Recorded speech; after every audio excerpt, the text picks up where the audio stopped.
This episode of Hak5 is brought to you by Domain.com. Hello and welcome to Hak5. My name is Darren Kitchen. This is your weekly dose of Technolust. We've got a fantastic show for you guys today. I'm playing with balloons. I'm here with my co-host Shannon. What's up, Shannon?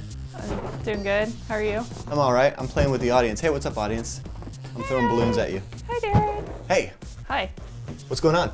Not much. Why do we have balloons? We have balloons because we're talking about antennas. One of my favorite subjects. What does an antenna have to do with a balloon?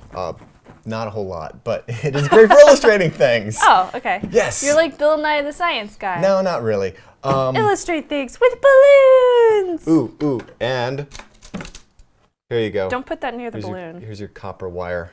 Yeah, I think it's it is copper, isn't it? There you go. Did you know that everything in the universe has a charge? Everything. Like my cell phone, my laptop. You? Oh yeah, that's true. Yeah, you probably have a neutral I charge. have, like, sometimes But if hang No, don't put that near me.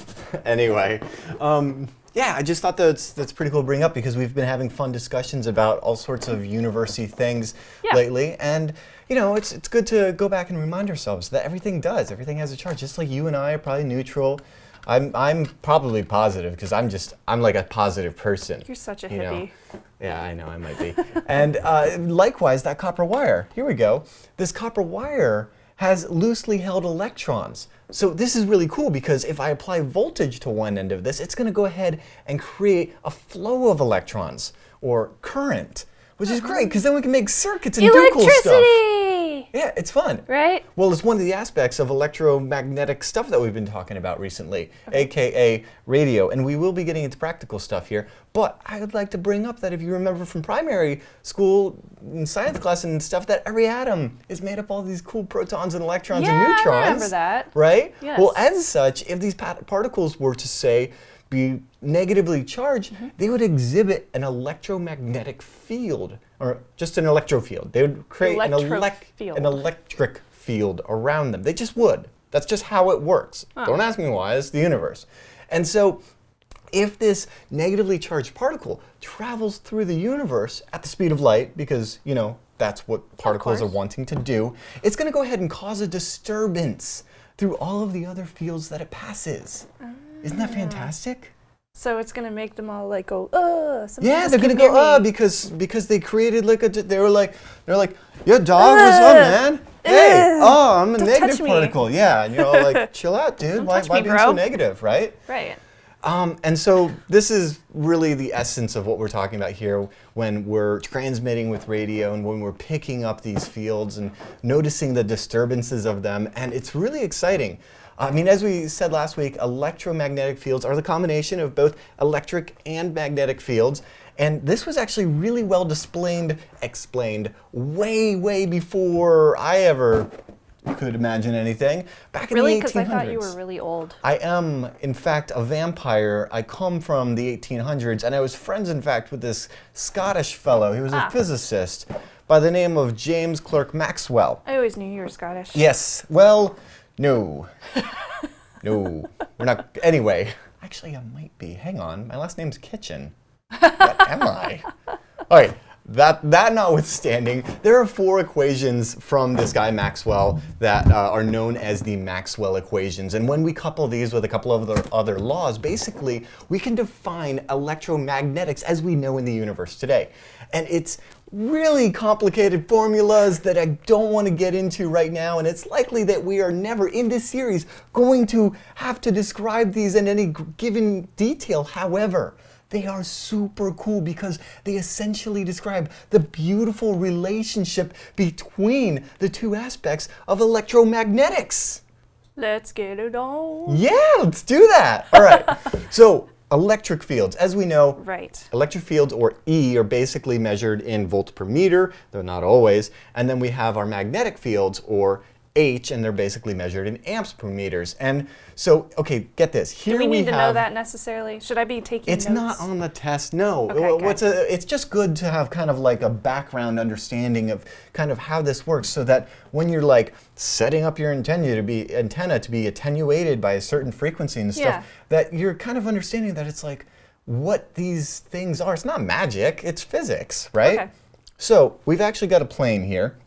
And we're going to go ahead and look at the electric fields traveling through space and whatnot. So let's go ahead and see here that on our y-axis, right, we're going to see that just like before when we were looking at, say last week we were looking at these waves and the amplitude of them and stuff. Yeah. We were only looking at them in really in like 2 dimensions, Yeah, right? we were looking at them as drawings, 2D. Yeah, and so if we look at it in 3D space, what we're really going to notice here is that this electromagnetic field is made up of both, say in this case, our green is going to be our electric field, right? And so this would be E. E for electric. Yes. And what's beautiful about this is it's going to give rise to this magnetic field here that is going to not look absolutely horrible because I'm trying to shift my brain into, so it's kind of like behind it and then it's above it, behind it and above it. That looked horrible. So basically what you're saying is, I'm trying to hit Control Z right now. Why don't you show us with your hands? Well, okay, thank you. That'd be a little bit better. Okay, so if we have like our electric field going like this. So we have one right? going up and down. Then we've got our magnetic field going like this, right? Okay, like a so that makes school more of sense. fish, right? And then they meet now and then? They do. I mean, they intersect and they do this really beautiful like relationship between them. I mean, essentially what we have is an electric field that when it's traveling through space, it gives rise to a magnetic field that's traveling through time, which then gives rise to a electric field traveling through time, which gives rise to a magnetic field traveling through space, and so on and so forth. And essentially what you have is this beautiful relationship between electric and magnetic traveling through time and space. That's crazy. So cool. It's curly. I like it. So does that ever change?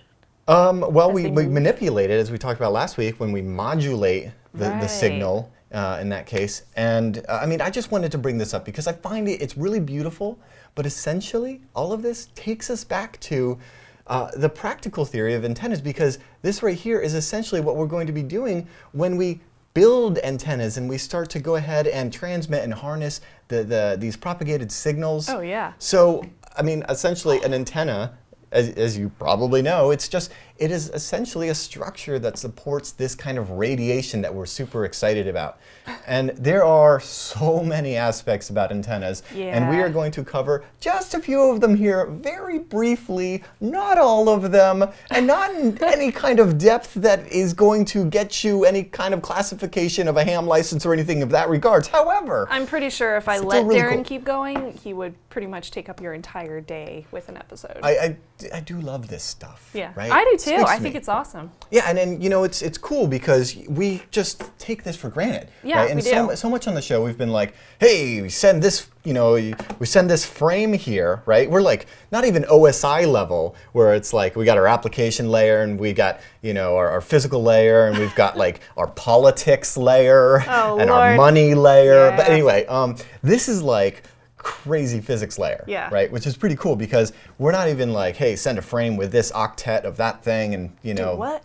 Well, you know, like when you do like a deauth attack, Oh. right? So like rather than talk about that, we're like breaking it really down to like the wave particles. Right? Oh, this is Which super cool. fun.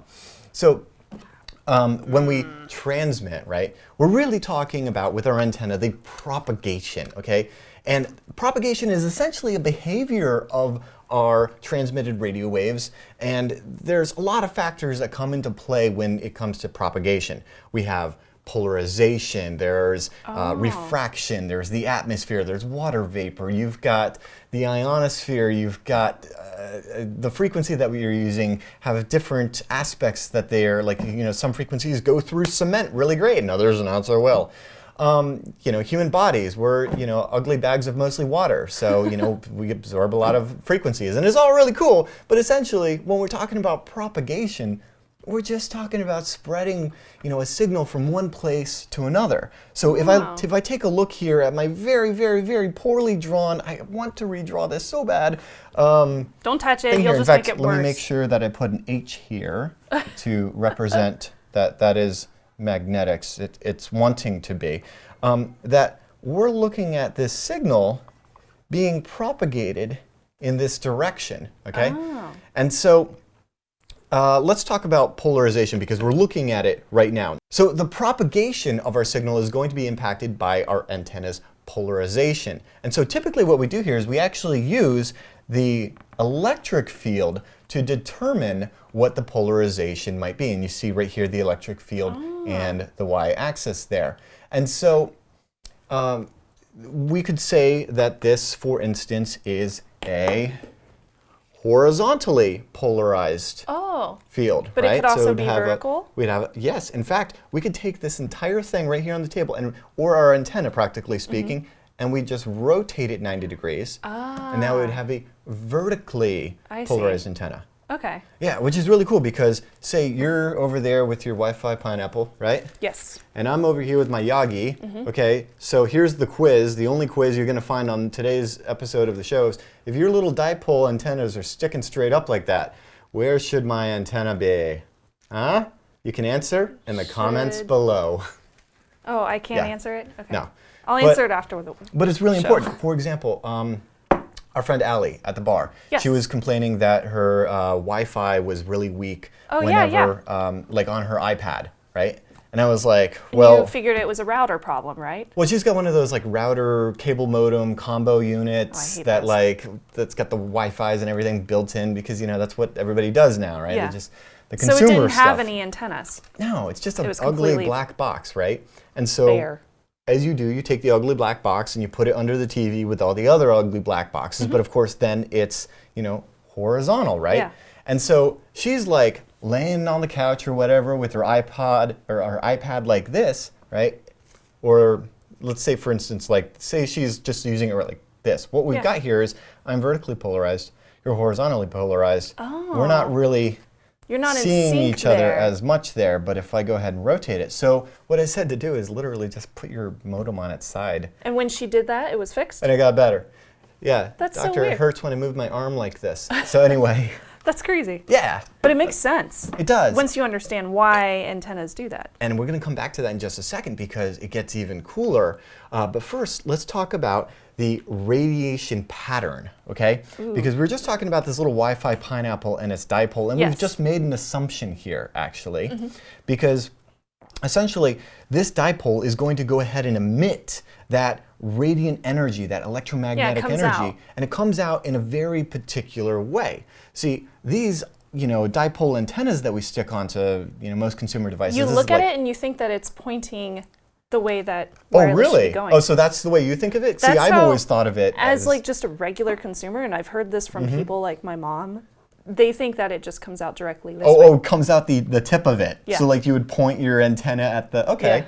Where, and then what would she think about this Yagi? Anyway, well, essentially what we're looking at here is, practically speaking, it's an omnidirectional antenna. And there is no true, like practically speaking, omnidirectional antenna because in our universe, there's always going to be the physical, tangible antenna. However, if you could get rid of that, then you could probably come up with a truly isotropic antenna, and that is to say, a radiation pattern in which, you know, it is encompassing all directions at once. So, like our little balloon here, right? Imagine that as a perfect circle, right? And that would be your isotropic, right, radiant energy. So it's going out in every direction at once. You might have to squish it just all over the place. Just down a little bit. Yeah, that looks round enough, right? Whereas this dipole is actually coming out something more like, let me try to do this without breaking anything. Like this. So it looks like a donut. Yes, it is a very tasty donut, in fact. So as you can see, this dipole, in fact, if I put it right next to this balloon represents next to this dipole, the radiant energy coming out of it in all of those directions, it's coming out like that. Not so great right above it, not so great right below it, but pretty good all around. And that's why it makes a pretty good all-around antenna. That's why we see them on everything, right? Yeah. And actually, we could go ahead and like plot the curvatures of these as far as them being on, you know, for instance, our elevation angle, or our azimuth angle, but that's not necessary at this given point. We're going to come back to the donut and see why these actually have a relationship to it. But it's interesting to illustrate how, for instance, it compares to something that our hacker friends are very excited about, in that we have these Yagi antennas. So you go ahead and hold this Yagi. Yeah. So the same amount of energy I know in how this these balloon, work. as opposed to the dipole with that donut-shaped antenna, the same amount of energy isn't actually going to be shaped like a donut. In fact, it's actually going to be elongated right here, So it points skewed out like directly. this. Right. And so it's really great because we can actually get, as you noticed, this donut, like how far does it go? It goes from like, say here to maybe, I don't know, we'll just count it in inches and very say it's narrow. like 3 inches long. But boom, I squeezed that guy out. Now I got a 9-inch something. And that's fantastic, right? And that brings us to directivity, right? And so we mentioned isotropic would be, fully radiant in all directions and at once. Yes. And that would be kind of like our baseline, right? And that would be 1 decibel. That's how we would describe it, directivity speaking. Now, our Yagi antenna, that has a very high directivity because we've focused that energy in such a way. It's focused to be powered straight through the end of it. Right, we've got reflectors, we've got all these Very, elements very on it that we're strongly. going to get into and what they mean, and we've strengthened the signal. We have a higher dB, in fact, because we have a more narrow beam. Likewise with the dipole and our donut here, right? So we're going to have less dB, but we're going to have more coverage all around us. So that's why these are better for like home wireless routers when you have several different products in an area. But this would be great if you were trying to gain wireless access from, say, across the road from your neighbor. Yeah. You point it directly at their wireless router, and then you receive it. Not just those, we have, in fact, here's actually just noticed right behind you, was one of these. I didn't even realize this is Hak5. This is actually part of a reflector from an antenna that's there is on the roof of the building here that we put up for our long-range Wi-Fi. And there's a panel antenna on the other end, and then we could go on and on with antennas. We've got how does the panel work as compared to the dipole in this one? Oh my God, that's why we could spend forever on this. Because we've got, let's see, we've got the Yagi, we've got the dipole, we've got the panel. We have the strange squiggly thing. This is a helical antenna that is right polarized. We've got a right polarized cloverleaf antenna. Interesting. There are so many different antennas and for different purposes. Like this one has, unlike the donut, it actually goes up a little bit more, which is kind of great, and it's also polarized in a certain pattern so that it gets picks up less reflected stuff, so we get less multipath interference when we pick it up with a similarly shaped. Weird. Off on a tangent now. Completely different segment. Okay, let's bring it back down to something more practical, right? Okay. Your cell phone. Yes, my cell phone. Does it have a highly directional antenna or a more or a less directional antenna? I would say it's less directional because it has to figure out where to get that cell carrier's wireless signals from. Yeah, the tower doesn't know where you are, in fact. So, you could be laying in bed with your phone like this, or you could be standing up with your phone like this. So if it was was facing this way or that way. If it was directional, I would have to stand the same way every day to make a phone call. Actually, it'd be kind of great if it had a tower coming off of it and a little tracking, locking into the tower. So actually, weird. In fact, this is an interesting. Do you remember the old ones that used to have the pop Well, out? you'd have to pull them up, and that may come into wavelengths here in a bit. But you've seen a cell tower on the highway, right? Yes.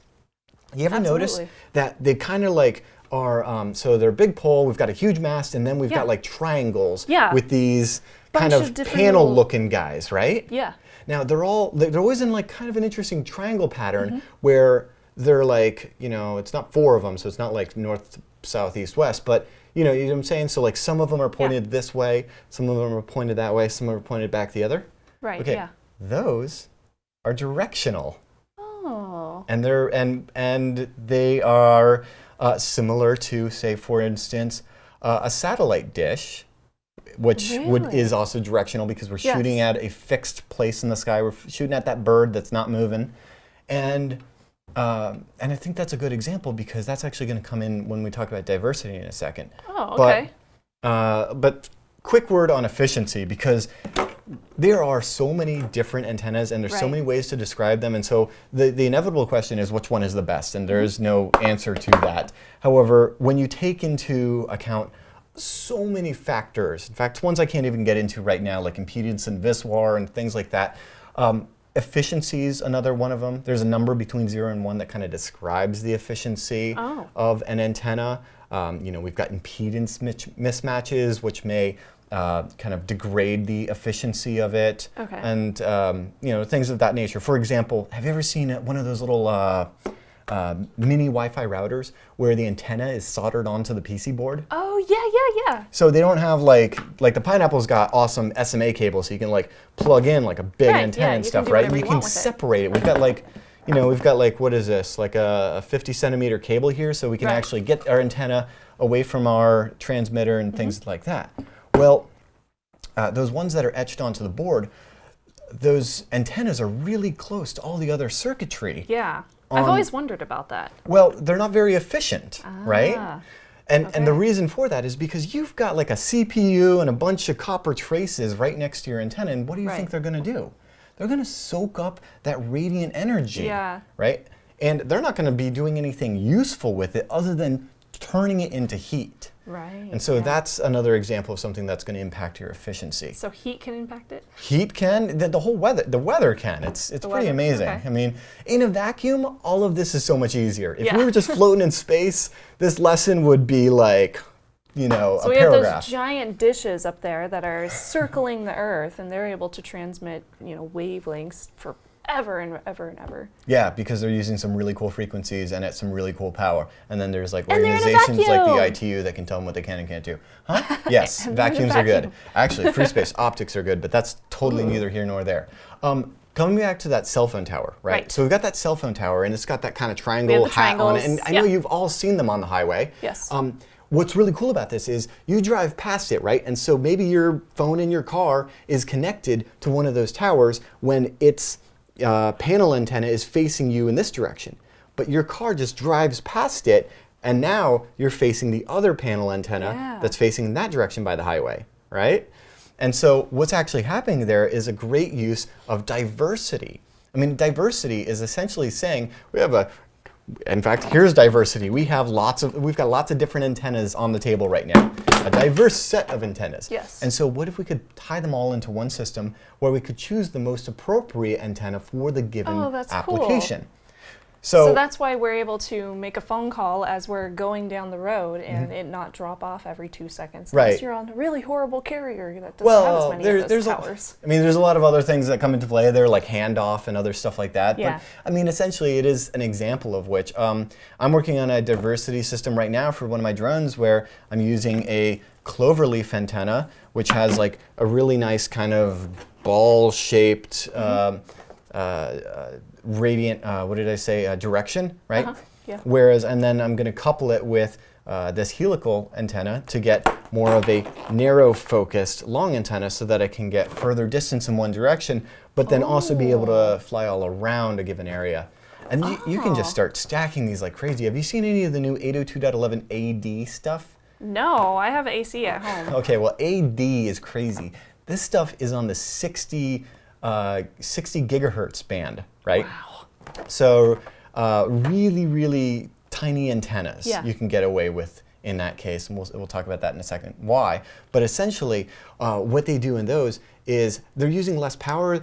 It may not transmit through walls or such as much. It's really meant for like a small, like a room, right? But it does a really awesome job at getting a ton of throughput in a given area because it actually uses diversity. It uses like just soldered onto a PC board. I've seen really cool demo boards of these antennas facing in all these different directions. And as you say, move your mobile device, whatever it may be, that's 802.11 AD compliant, with to its base station, it will constantly be shifting which antenna it's using as to which one is located, like making the most direct connection. So think of it like, having that like spinning dish, that spinning radar dome at the airport, except you've got a ton of them. They're all fixed at different positions, and you can just choose which one. That is so cool. Yeah. Exciting stuff. Very exciting. Now, okay, so we've talked about efficiency, and we've talked about, you know, the directionality and all of those things. Diversity. Well, essentially, when you want to get an antenna, you pretty much want to be able to quickly and easily identify some of the core aspects of it without getting into a whole bunch of like Maxwell's, you know, theorems and things of that nature, okay? So, you know, gain is one of those things that we like in that regard, because typically, you know, what we're reporting when we talk about gain is actually the peak of the radiation coupled with those efficiency losses. So we're going to have to calculate the impedance and all of those other things that go into play with the cable. The gain's automatically doing that math for you. Yeah, it's like a really nice number. Okay. Where I can say, you know, if I can stretch this out like that, then the very end of that I can say like, oh, that's, you know, within a certain area, and we're going to get into that when we actually start charting these. We can say what the gain is, which is really, really cool, because it's a nice way to just quickly look at it and say like, oh yeah, this is a, what is this guy? 16 dBi gain antenna, whereas like a small dipole may only be like a 6 dBi gain. And then finally, this brings us to, and I was just talking about those micro antennas on that 802.11 AD. That's at 60 gigahertz. Let's dial it way back. Let's dial it to like, I don't know, 150 megahertz. Okay. That sound familiar? Yeah, it kind of does. Right. Well, remember that wavelength, we can figure out our wavelength anytime given a frequency. Okay, so for that frequency times speed of light equals wavelength. There you go. Perfect. Or you could do it the other way around. It's algebra! So last week we had that example where you were tuned in to some FM broadcasts that were somewhere around the 145 megahertz, Yeah, I was right? listening to a couple of dudes just having a conversation. Yeah, it was really cool. They were like chatting about the weather and stuff. Well, it turns out 145 megahertz in wavelength is about 2 meters, which is about that tall. But anyway, that's actually part of the VHF band, or very high frequency band, and it's popular. VHF, I've heard that too. Yeah, UHF, VHF, that's where like TV and stuff like that. But who uses VHF? Ham radio operators.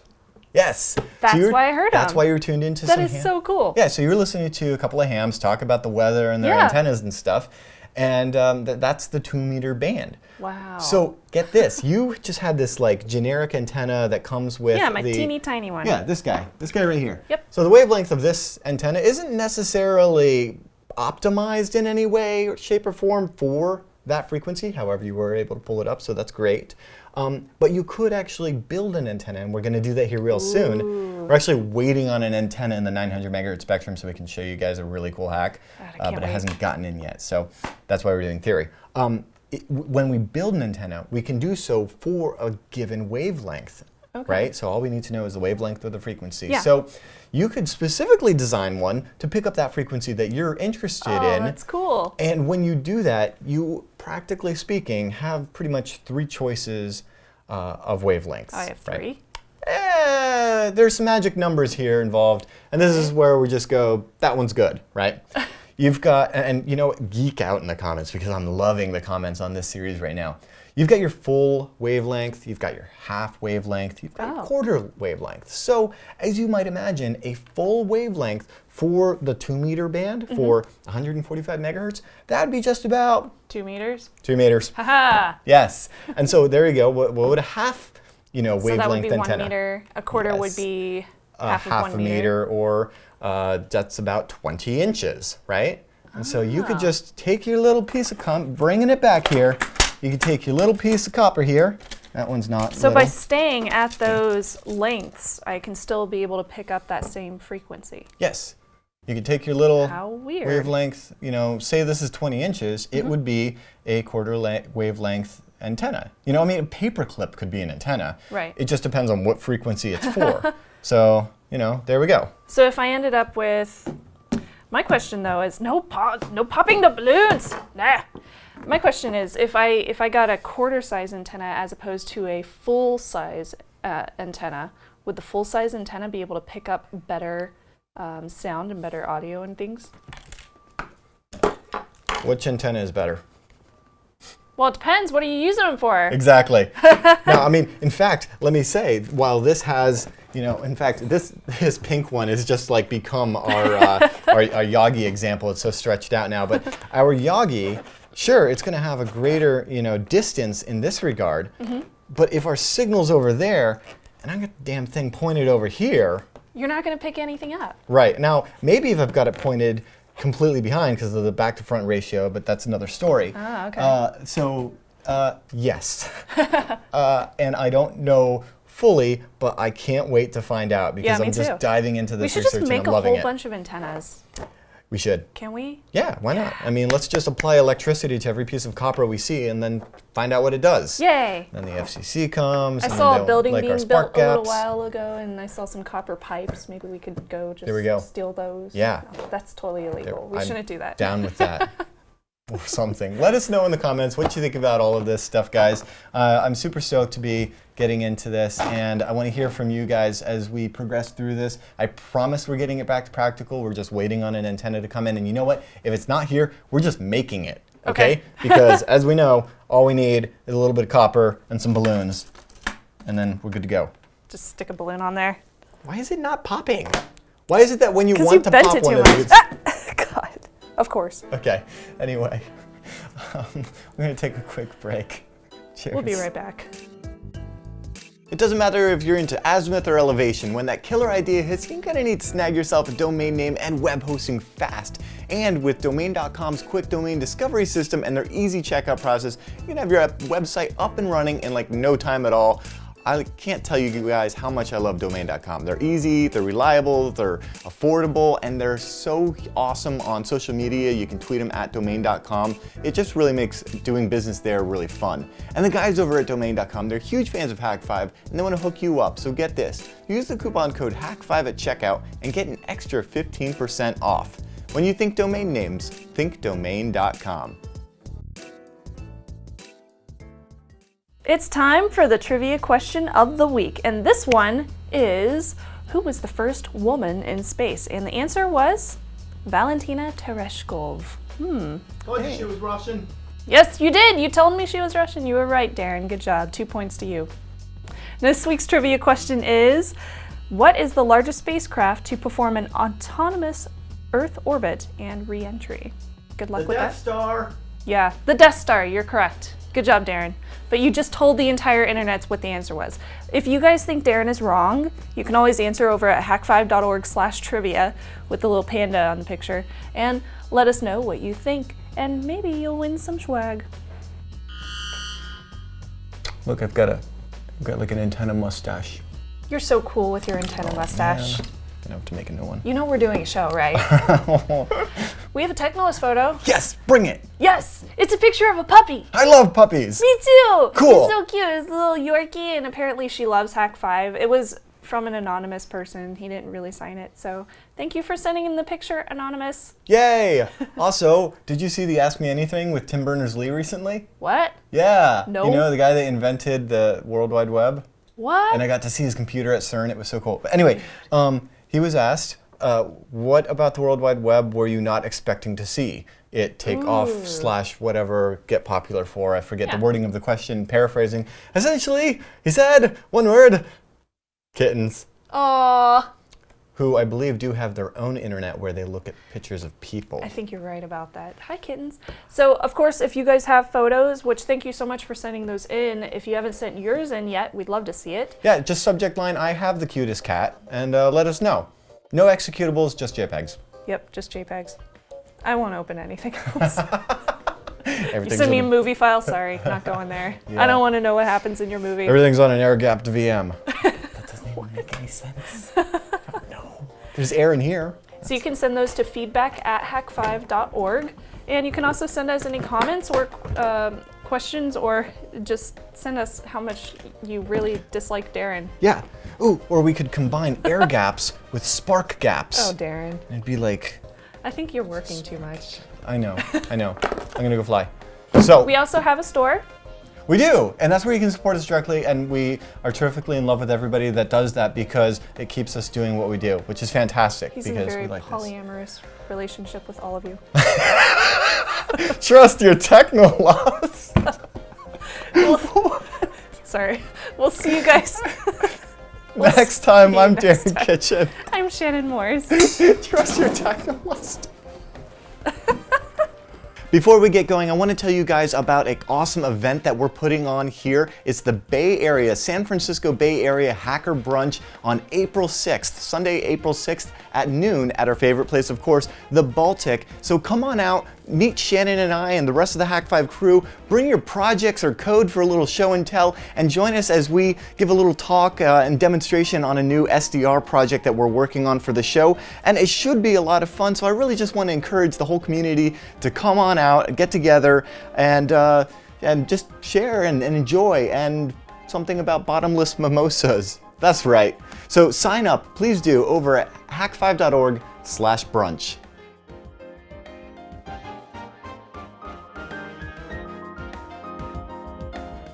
Great show or greatest show? That was pretty funny. Yeah. Whoa, I was not expecting that. Popped right in my face. Wow, it doesn't happen every day. That kind of hurt. Here you go. Thanks. Oh, it's got Shannon's spit on it. Haha. I will kill you. All right.